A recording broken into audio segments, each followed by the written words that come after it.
Graça e paz a todos os irmãos e irmãs, com alegria que mais uma vez nós estamos aqui para trazer uma palavra de ânimo, de encorajamento para a sua vida. Que Deus te abençoe, te guarde, te proteja e que você tenha tido um bom final de semana, um bom feriado na presença dos seus. Hoje eu quero, por ser dia de finados, a gente pensa naquelas pessoas da nossa família, amigos, que já se foram, e esse dia é marcado por uma ênfase muito grande à morte. Aquele momento quando Deus nos chama, quando Deus faz com que o nosso coração pare de bater, e depois disso, vindo o juízo, conforme diz a palavra de Deus. Mas eu quero falar que a morte é vencida pela vida.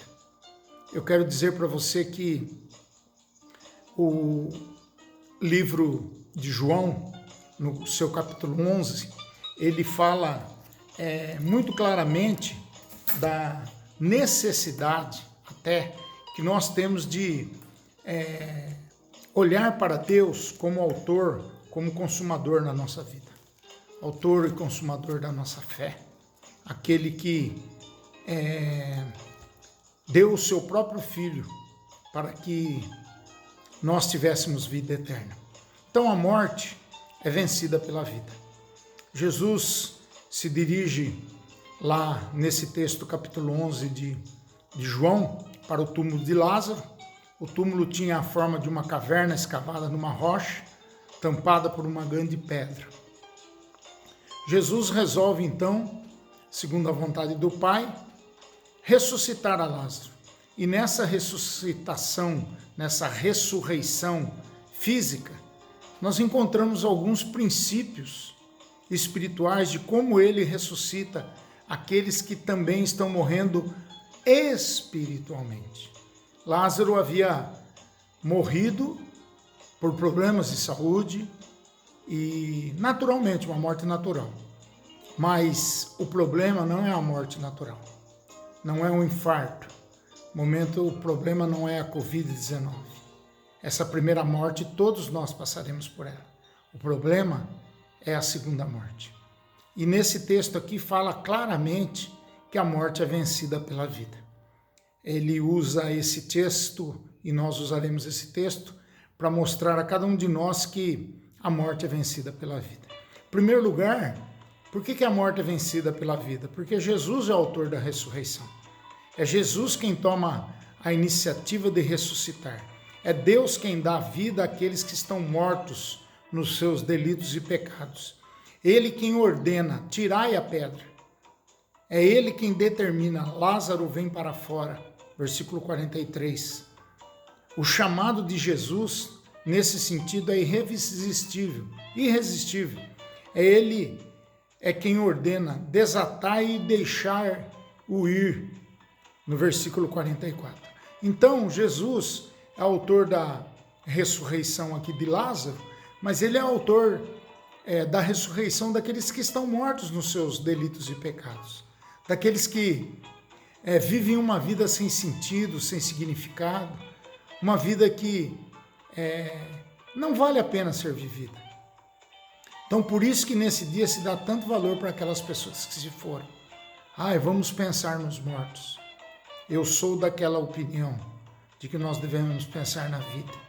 Devemos pensar, enquanto estamos vivos, procurar a Deus, buscar a Deus, confiar em Deus e sermos pessoas diferentes.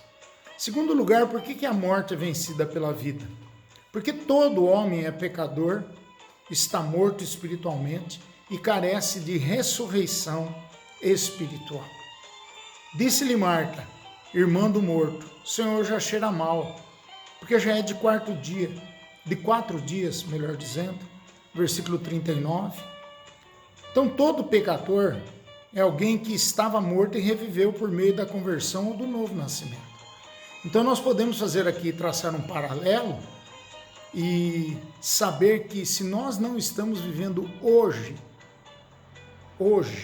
nós não estamos vivendo da forma como Deus deseja que nós vivamos, nós estamos mortos nos nossos delitos e pecados. Nós não temos relacionamento de intimidade, de amizade com Jesus.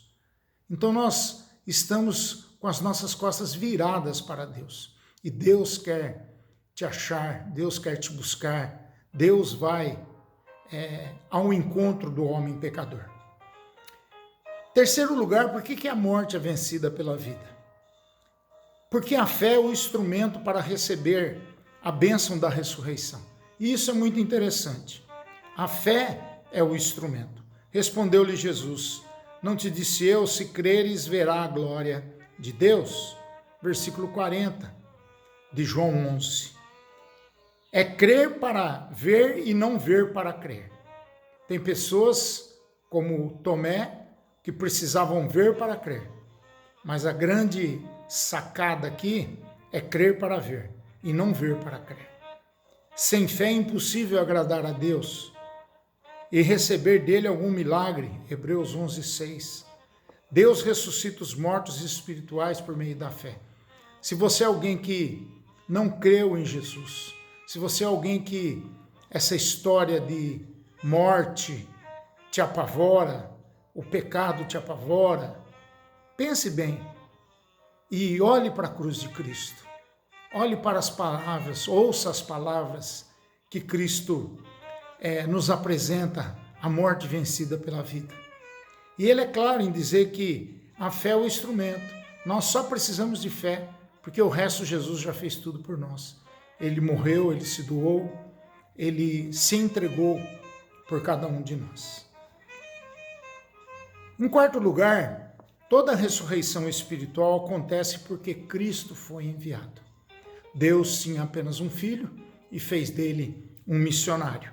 A oração de Jesus não foi feita para pedir o milagre, mas para agradecer. Deus abençoa mediante o Filho, para que todos creiam que o Filho foi enviado pelo Pai. Versículo 42. A vida eterna é conhecer o único Deus e a Jesus. João 17:3. E é interessante aqui que Jesus não pede o milagre, para que aqueles que ali estavam pudessem entender o que estava acontecendo, o poder, a glória, a manifestação da autoridade de Jesus sobre a morte que é vencida pela vida. Em quinto lugar, toda pessoa ressuscitada é uma testemunha do poder de Deus. Aliás, Lázaro era a testemunha viva do poder de Deus, de quanto Deus, através de Jesus, tinha operado na vida dele. Ele não precisava falar nada para ninguém. Ele andava pelas ruas e as pessoas diziam: olha lá Lázaro, aquele a quem Jesus ressuscitou. Então, quando as pessoas viram a Lázaro ressuscitado, muitos creram em Jesus. Muitos, pois, dentre os judeus que tinham ido visitar Maria, vendo o que fizera Jesus, creram nele. E por quê? O que Jesus fez na vida de Lázaro, ele fez na vida de muitas pessoas nesses últimos 2000 e tantos anos. E isso serve para despertar a fé em outras pessoas. Pessoas que não confiam, que não entendem, que não acreditam que Deus enviou o seu Filho para ser o nosso Senhor e Salvador. O milagre da ressurreição de Lázaro produziu 3 diferentes efeitos na vida de 3 grupos de pessoas. Primeiro, o milagre levou muitos judeus a crerem em Jesus. Segundo, o milagre aumentou o ódio dos membros do Sinédrio, os quais tomaram a decisão, a partir disso, de matar a Jesus. Versículos 46 até os 54. E terceiro, o milagre criou excitação e interesse por parte das multidões que vieram a Jerusalém para participar da Páscoa. Versículos 55 e 57. Então isso daqui mostra a ressurreição de Lázaro, contida em Lázaro 11, desde o versículo 38 que nós citamos, mostra claramente que a morte é vencida pela vida, que a morte foi tragada, como Paulo diz, pela vida de Jesus. Então Jesus é o autor da ressurreição. Todo homem é pecador, está morto espiritualmente, carece renovação, ressurreição espiritual. A fé é o único instrumento para receber a bênção da ressurreição. A ressurreição espiritual acontece porque Cristo foi enviado e toda pessoa ressuscitada é uma testemunha do poder de Deus. Eu espero que nesse dia você não apenas fique lembrando dos seus entes queridos, aqueles que já se foram, mas que você se preocupe com você também. Se você está longe dos projetos de Deus para a sua vida, repense a sua vida. Pense que Deus tem um propósito, uma missão especial para você, para alguém que Ele ama, para alguém que Ele deseja que cresça, que amadureça, que ame, que perdoe, que seja um crente em Cristo Jesus. Pense nisso. Essa é a minha palavra para o seu coração no dia de hoje. Vamos orar. Pai, em nome de Jesus, sentimos o nosso coração alegre, Pai, porque apesar de hoje nós comemorarmos o dia dos finados, daqueles que já partiram, nós também sabemos que aqueles que foram ressuscitados, Pai, de uma vida sem sentido, o Senhor venceu essa morte através da vida que o Senhor nos dá, através da Tua graça, da Tua misericórdia, e através daquilo que o Senhor fez na cruz do Calvário. Por isso queremos, Pai, a Tua bênção sobre a nossa vida, para que nós possamos, Pai, vivermos esses efeitos que a ressurreição traz à nossa vida. O principal deles, Pai, de sermos testemunhas que possam manifestar o poder, a glória de Jesus Cristo como Senhor e Salvador da nossa vida. Fica, Senhor, conosco. Abençoa o nosso povo, Pai. Abençoa a nossa cidade, abençoa as próximas eleições municipais, que a Tua vontade, o Teu querer se faça presente em todo o nosso Brasil. Fica, Senhor, conosco, abençoa-nos, nos dá o Teu perdão e a Tua graça, em nome de Jesus. Amém. Que Deus te abençoe, que Deus te guarde e que Deus te dê tudo aquilo que Ele tem de propósito para a sua vida. Amém? Um grande beijo, um grande abraço virtual. Em breve estaremos juntos. Aguarde.